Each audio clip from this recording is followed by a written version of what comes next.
ನನ್ನ ಸಹೋದ್ಯೋಗಿ ರಂಜಿತ್ ಶಿರಿಯಾರ್ ಗ್ಲೋಬಲ್ ಸ್ಟುಡಿಯೋದಲ್ಲಿ ಅತಿ ದೊಡ್ಡ ಸ್ಟುಡಿಯೋದಿಂದ ಲೈವ್ ನಲ್ಲಿ ಜಾಯ್ನ್ ಆಗ್ತಾ ಇದ್ದಾರೆ.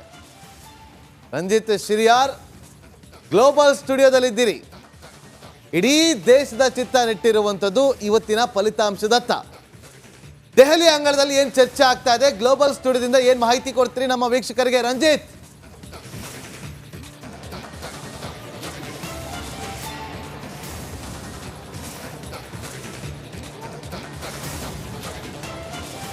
ಖಂಡಿತ ನಾಗೇಂದ್ರ ಬಾಬು, ಇಡೀ ವಿಶ್ವದ ಚಿತ್ತ, ಕೇವಲ ಭಾರತ ಮಾತ್ರ ಅಲ್ಲ, ಇಡೀ ವಿಶ್ವದ ಚಿತ್ತ, ವಿಶ್ವದ ನಾಯಕ ಯಾರು ಅನ್ನುವ ಒಂದಿಷ್ಟು ಕುತೂಹಲ, ದೇಶದ ಗದ್ದುಗೆಯನ್ನ, ಭಾರತದ ಗದ್ದುಗೆಯನ್ನ ಹಿಡಿಯೋದು ಯಾರು ಅನ್ನೋ ಕುತೂಹಲ, ಪ್ರಧಾನಿ 3ನೇ ಬಾರಿ ನರೇಂದ್ರ ಮೋದಿಯೇ ಆಗ್ತಾರೆ ಅನ್ನುವ ಕುತೂಹಲ, ಇಡೀ ದೇಶದ 5 ವರ್ಷಗಳ ಅಭಿವೃದ್ಧಿಯನ್ನು ನಿರ್ಣಯಿಸುವ ಕುತೂಹಲ.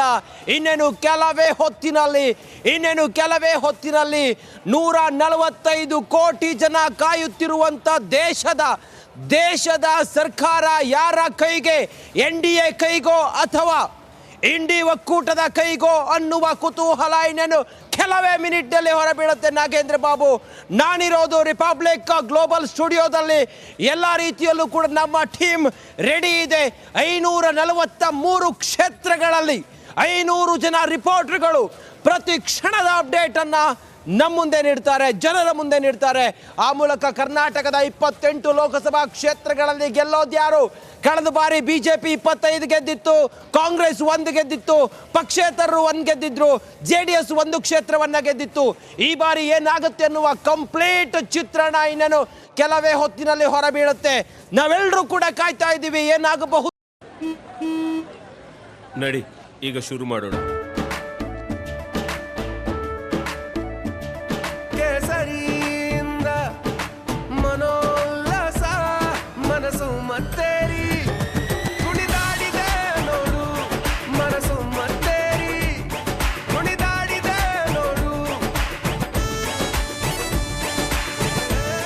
ಕ್ಷಣವೂ ಆಚರಿಸಿ ಕೇಸರಿ ಹಬ್ಬ. ವಿಮಲ್ ಬಾಯಲ್ಲಿ ಹೇಳಿ ಕೇಸರಿ ಅನ್ನೋದು ಸುಮಾರು 12 ಸಮೀಕ್ಷಾ ವರದಿಗಳು, ಎಕ್ಸಿಟ್ ಪೋಲ್ ಹೇಳಿರೋ ಪ್ರಕಾರ ದೇಶದಲ್ಲಿ BJP ಅಥವಾ NDA ಮೈತ್ರಿಕೂಟವೇ ಅಧಿಕಾರಕ್ಕೆ ಬರುತ್ತೆ ಅನ್ನುವ ಲೆಕ್ಕಾಚಾರವನ್ನ ಮಾಡಿದೆ. ಅದರಂತೆ ಕೆಲ ಗ್ರೌಂಡ್ ರಿಪಬ್ಲಿಕ್ ಮೀಡಿಯಾ ನೆಟ್ವರ್ಕ್ ಮಾಡಿರುವಂತ P-Mark ಮತ್ತು P-Mark ಸಮೀಕ್ಷೆಯಲ್ಲೂ ಕೂಡ NDA ಮೈತ್ರಿಕೂಟವೇ ಅಧಿಕಾರಕ್ಕೆ ಬರುತ್ತೆ ಅನ್ನುವ ಲೆಕ್ಕಾಚಾರ ಇದೆ. ಮತ್ತೆ ನಿಮ್ಮನ್ನ ಸಂಪರ್ಕ ಮಾಡ್ತೀವಿ, ಹಾಗೆ ಸಂಪರ್ಕದಲ್ಲಿರಿ. ಪೊಲಿಟಿಕಲ್ ಬ್ಯೂರೋ ಹೆಡ್ ವಿಜಯ್ ಕೂಡ ನೇರ ಸಂಪರ್ಕದಲ್ಲಿ ಜಾಯಿನ್ ಆಗ್ತಿದ್ದಾರೆ. ವಿಜಯ್, ಸಹಜವಾಗಿ ಎಲ್ಲಾ ಪಕ್ಷಗಳಲ್ಲೂ ಕೂಡ ಆತುರತೆ ಕಾತುರತೆ ಏನಾಗಬಹುದು ಅನ್ನುವಂತ ನಿರೀಕ್ಷೆಗಳು ಸಹಜವಾಗೇ ಇದ್ದೇ ಇರುತ್ತೆ. ಇನ್ನೇನು ಕೆಲವೇ ಕ್ಷಣಗಳಲ್ಲಿ ಅಭ್ಯರ್ಥಿಗಳ ಭವಿಷ್ಯ ನಿರ್ಧಾರ ಮಾಡಿರುವಂತಹ ಮತದಾರನ ಒಲವು ಯಾವ ಕಡೆಗಿದೆ ಅನ್ನೋದು ನಮಗೂ ಅರ್ಥ ಆಗ್ಬಿಡುತ್ತೆ. ಬಟ್ ರಾಜ್ಯ ರಾಜಕೀಯವಾಗಿ ಏನ್ ಬೆಳವಣಿಗೆ ಆಗ್ತಾ ಇದೆ, ಏನ್ ಡೀಟೇಲ್ಸ್ ಕೊಡ್ತಾ ಹೋಗ್ತೀರಿ?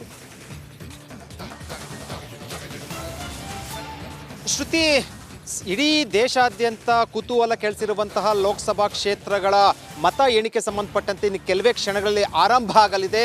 ನಾನು ಬೆಂಗಳೂರು ಉತ್ತರ ಲೋಕಸಭಾ ಕ್ಷೇತ್ರದ ಕೌಂಟಿಂಗ್ ಸೆಂಟರ್ಲಿದ್ದೆ. ಅಂದರೆ ಇಡೀ ದೇಶದಲ್ಲಿರುವಂಥ 3 ಅತಿ ದೊಡ್ಡ ಲೋಕಸಭಾ ಕ್ಷೇತ್ರಗಳ ಪೈಕಿ ಬೆಂಗಳೂರಿನ ಉತ್ತರ ಲೋಕಸಭಾ ಕ್ಷೇತ್ರ ಕೂಡ 2ನೇ ಸ್ಥಾನದಲ್ಲಿ ಬರುತ್ತೆ. ಅಂದರೆ ಇಡೀ ದೇಶದ 3 ಅತಿ ದೊಡ್ಡ ಕ್ಷೇತ್ರಗಳು, ಇಲ್ಲಿ 32 ಲಕ್ಷ ಮತದಾರರು ಇರುವಂಥ ಬೆಂಗಳೂರು ಉತ್ತರ ಕ್ಷೇತ್ರದಲ್ಲಿ ಇಡೀ ರಾಜ್ಯದಲ್ಲಿ ಇದೇ ಅತಿ ದೊಡ್ಡ ಲೋಕಸಭಾ ಕ್ಷೇತ್ರ ಆಗಿರುವಂಥದ್ದು.